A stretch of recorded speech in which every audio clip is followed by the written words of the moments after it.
From the Supreme Court of India hearing a batch of petitions challenging the Waqf Act 2025, the first few aid trucks entering Gaza after 3 months of Israel's blockade, to Putin admitting Russia's readiness to end the fight in Ukraine, here are the top headlines of the day. Good evening, I am Sabika Syed and welcome to the Hindu's News Wrap. India's top court heard a batch of petitions challenging the constitutional validity of the Waqf Amendment Act 2025. The Supreme Court heard a batch of petitions challenging the constitutional validity of the Waqf Amendment Act 2025.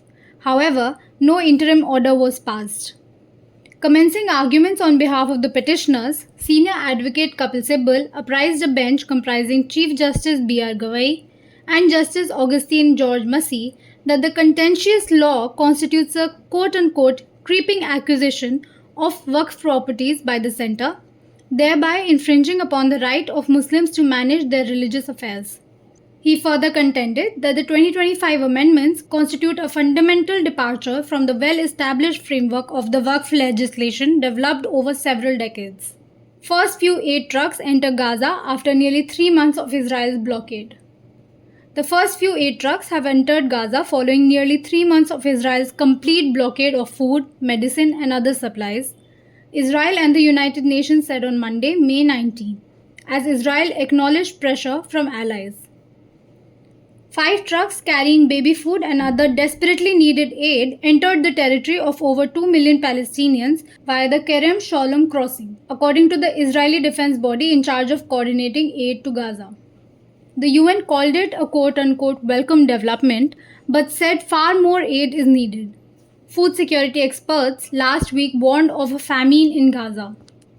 Israeli Prime Minister Benjamin Netanyahu said his decision to resume limited, quote-unquote, basic aid to Gaza came after allies said that they couldn't support Israel's renewed military offensive if there are images of hunger coming from the Palestinian territory.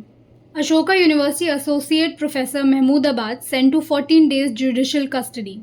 The Haryana Police's plea to extend the police custody of Ashoka University's Associate Professor Ali Khan Mahmudabad was on Tuesday, May 20, turned down by the Sonipat court and he was remanded to judicial custody for 14 days. One of Mr. Khan's lawyers, Kapil Balyan, told The Hindu that the police had sought 7 days of extended remand of his client on the ground that his passport was to be recovered, but the court turned down the plea and sent him to judicial custody. Putin says Russia ready to work toward ending fighting in Ukraine.